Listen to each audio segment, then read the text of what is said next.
call upon international community to take immediate steps to halt Israel brutalities. माओं की गोद से बच्चे जो हैं वो छीन कर शहीद किए जाते हैं।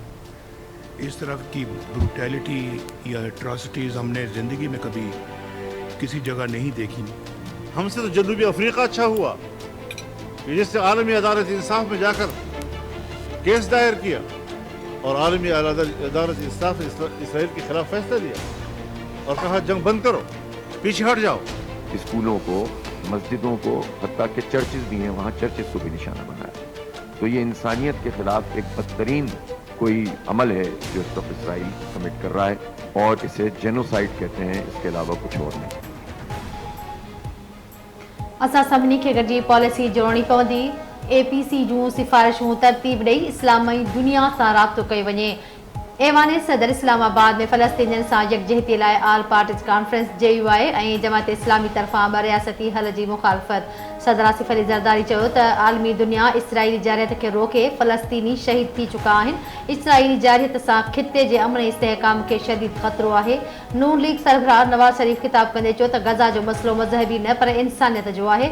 इसराइल फ़लस्तीन में ज़ुल्म जी इंतहा करे छॾी आहे। JUI सरबराह मौलाना फज़लुर रहमान चयो त ॿ रियासती हल जो जवाज़ न शरई न सियासी न जोग्राफियाई तौर मुमकिन आहे। असांखे इसराइल खे तस्लीम करण या न करण वारे बहस ते ताजुब थिए थो।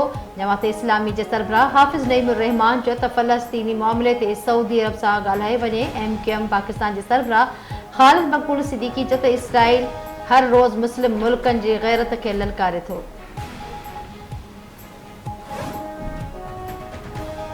अली अमीन गंडापुर लिखियल न हो पर हिकमत अमली हुई, इस्टेब्लिशमेंट सां राब्ते में न आहे। KP जे वॾे वज़ीर जे सलाहकार बैरिस्टर मोहम्मद अली सैफ अली अमीन गंडापुर जी गुमशुदगी खे हिकमत अमली करार ॾेई छॾियो। संदसि चवण आहे त इस्टेब्लिशमेंट सां राब्तो हुजे हा त बानी PTI ऐं संदसि घर वारी जेल में न हुजे हा।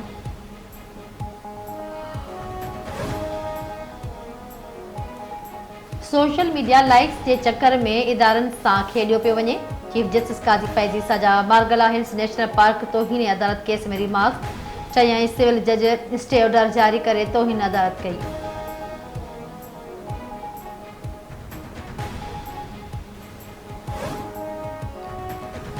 KP जे वॾे वज़ीर अली अमीन गंडापुर खे उहिदे तां हटाइण लाइ पेशावर हाई कोर्ट में दरख़्वास्त दाख़िल। अली अमीन गंडापुर PTI बानी जी आज़ादीअ लाइ गैर क़ानूनी क़दम खणी रहियो आहे। हू वफ़ाक़ ख़िलाफ़ अवाम खे भड़काए रहियो आहे। खेसि उहिदे तां हटाइण जो हुकुम ॾिनो वञे। दरख़्वास्त में इस्तदा उत्तर वज़ीरिस्तान में दहशतगर्दनि सां झेड़ी दे शहीद थियल पाक फ़ौज जे जवाननि जा मढ़ मिटीअ मां हवाले। ISPR मूजिब शहीद लेफ्टिनेंट कर्नल मोहम्मद अली शौकत समेत 6 जवाननि जा मढ़ आबाणे इलाक़नि में फ़ौजी एज़ाज़ सां मिटीअ हवाले कया विया। जनाज़े नमाज़ में फ़ौजी अमलदारनि जवाननि ऐं इलाइक़े वासियुनि वॾे अंग में शिरकत। पाक फ़ौज तर्जमान जो चवणु आहे त शहीदनि जूं क़ुर्बानियूं दहशतगर्दी ख़िलाफ़ जंग में ताक़त ऐं हौसलो ॾियनि थियूं।